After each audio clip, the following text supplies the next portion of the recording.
We are here with entrepreneur Charles Lovrics. Pleasure to have you. Thank you. So, just a couple questions. What did you start? When did I start being an entrepreneur? I incorporated my first company when I was 14 years old.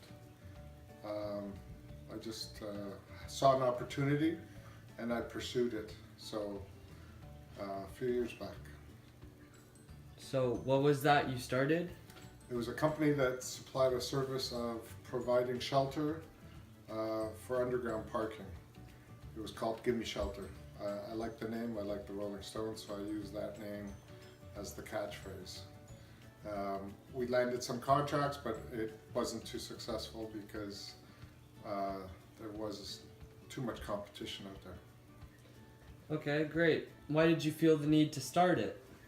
Well, we saw an opportunity with rust producing on driveways for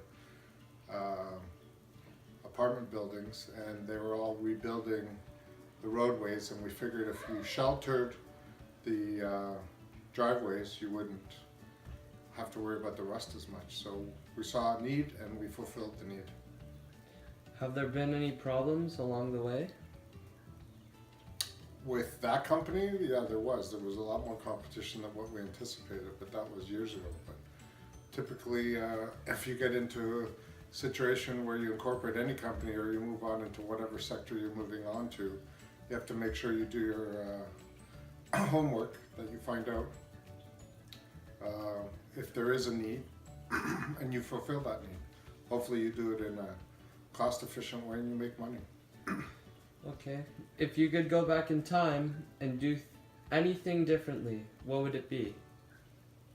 Well, there was a couple of companies that we incorporated that we bought land too expensive, and we got taken in by market momentum. So had I had the opportunity to go back, we would have done our due diligence a little bit more thoroughly and not purchased those lands. Okay. Do you have any inspiration on why you became an entrepreneur? Do I have any inspiration? Well, I just tried working for people and I didn't like it. I wanted to run my own business, wanted to run my own company, and I felt that my handling of situations would be a little bit better than being told what to do. And sometimes I was better at it and sometimes I wasn't. Is there any advice you would give to young entrepreneurs? Yes, three things. One, do your homework. Make sure that if you want to run a business that you find out what your strength is, what your need is, and that you fill that need, and that you've done your homework to make sure that you fill that market need.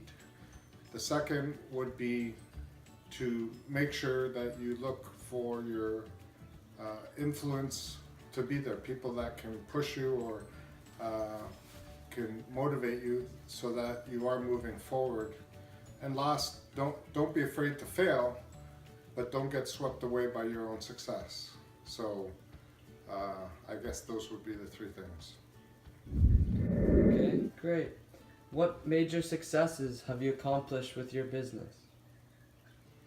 Well, I guess just setting out a game plan and actually fulfilling it is a success. I've done that in a few enterprises that I've run.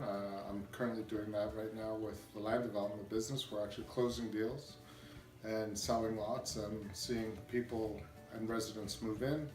I think at last count we have over 700 residents moved into Warrenwood, so I would call that a success. And finally, how has your business affected you in a positive or negative way? Well, I also think that as you get older, hopefully you don't start new businesses and have to work 24/7.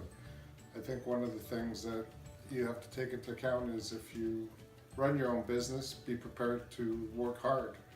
Be prepared to work long hours and be prepared to make the commitment to make it a success. I think as you get older, you don't have the time, you have family commitments, kids, school, and other things that you have to take the kids to, sports. So I guess you have to judge your time a little bit better and make sure that you're going after whatever goal you need or whatever enterprise you need to make it a success, but know what your limitations are.